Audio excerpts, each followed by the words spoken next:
Hi, I'm Scoot, and welcome to Scoot on the Air YouTube channel. This will also be on the scootontheair.com website. And we're going to start ramping that up as a good source of information for you. So we hope you'll check with it daily. There will be new daily content every day on the Scoot, wrong sign, on the scootontheair.com website. So check it out. This is the daily hit. You know, one day, you know, if you become a subscriber here, one day I'm going to actually have real signs and not these. So that day is coming. Hey, a couple of interesting things happening in music. First of all, Chance the Rapper had this new album coming out. It was titled The Big One. Much anticipated new music from Chance the Rapper, who's a big star in the rap world. Chance the Rapper was expected to be number one, but here's the shocker. A white rapper who is a Christian, who raps with only clean lyrics, beat out Chance the Rapper and is number one on the Billboard Top 200 album chart, rap chart. The rapper is NF, as it goes as NF. And some people are calling him a white Christian rapper. But he says, I'm a rapper. I'm white and I'm a Christian. He says, if I were a plumber and I was a Christian, would I be a Christian plumber? And so he brings up a good point. I don't know if he is, quote unquote, a Christian rapper, if he fits into that genre of rap. And there is Christian rap out there. People like Lecrae are Christian rappers, and Flame. But he makes a good point. But he is a Christian, he is a rapper, and he is white, and he's number one. So what does this say? What does this say? His album is his album is titled The Search. The Search, and so the stuff is good. He talks about life. He talks about ups and downs in life. He talks about society.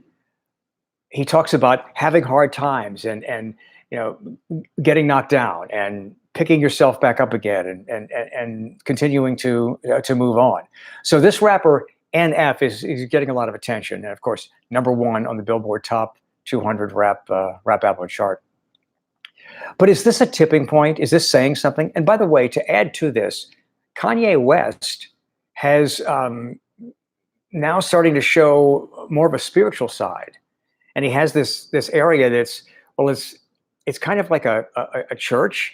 It's a place where they gather and they share spirituality and they sing. And so, you know, is this the tipping point of change?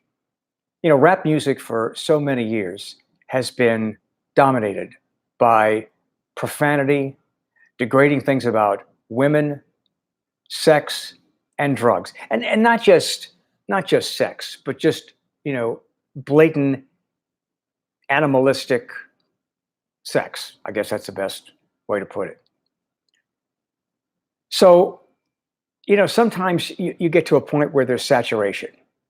So could it be that a new young generation is ready to rebel against their parents by liking a different kind of rap, a different kind of genre, a clean white rapper? It really has nothing to do with the fact that he's white as much as it's clean and he's a Christian. And Lecrae is a good young rapper, and he's a Christian. He's a Christian rapper. So look, could this mean that there's a new generation, and even with older generations, there has been total fatigue with the typical direction of rap music? And maybe that's changing. We'll have to see. This could be just one of those things. But, you know, music is always a reflection of society. Music reflects the social and political issues of the time. Remember the 60s and the music of the baby boomers. It reflected their anti-establishment mentality. Then there was music of the 70s, the music of the 80s, the grunge movement of the 90s.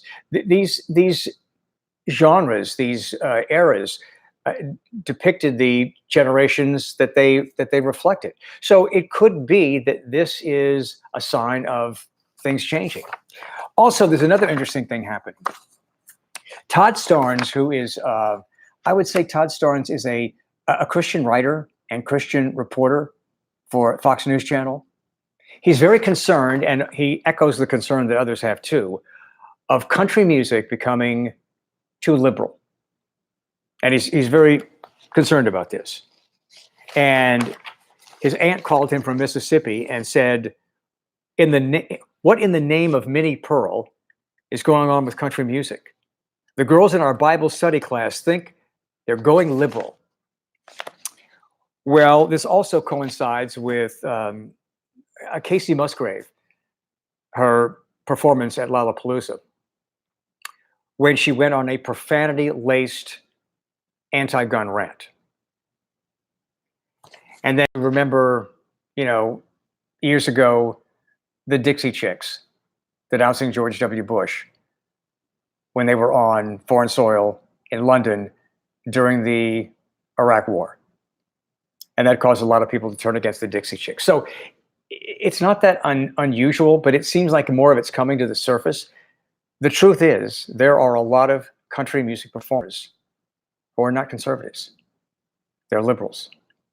And I guess they're feeling more open about coming forward with who they are. During the 2016 campaign, people like Taylor Swift were criticized because they did not support the candidate that conservatives wanted them to support. But who decides whether or not country music is liberal? It's ultimately the audience. So maybe the country music audience is becoming more liberal.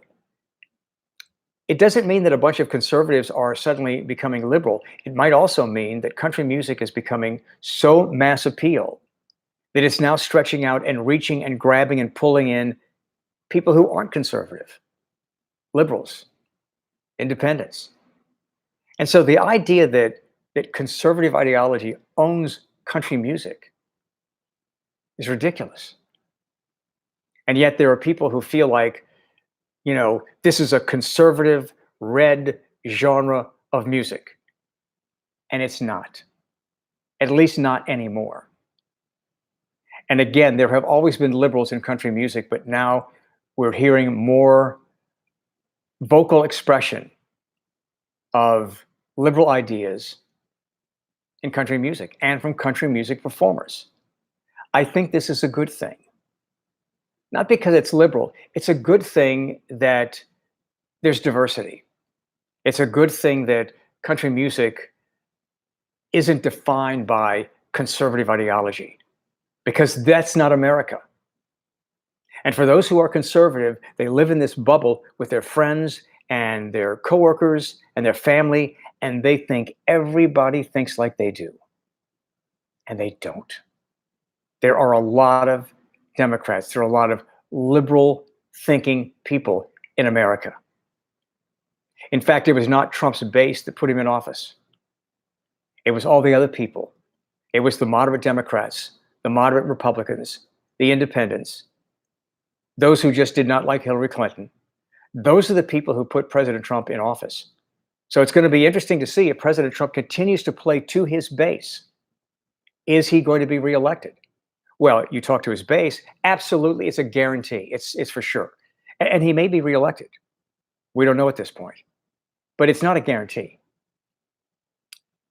And so this fear, this concern that some have that country music is becoming too liberal, I think it's actually a very good thing. If you want to comment here. You can also join me on Facebook.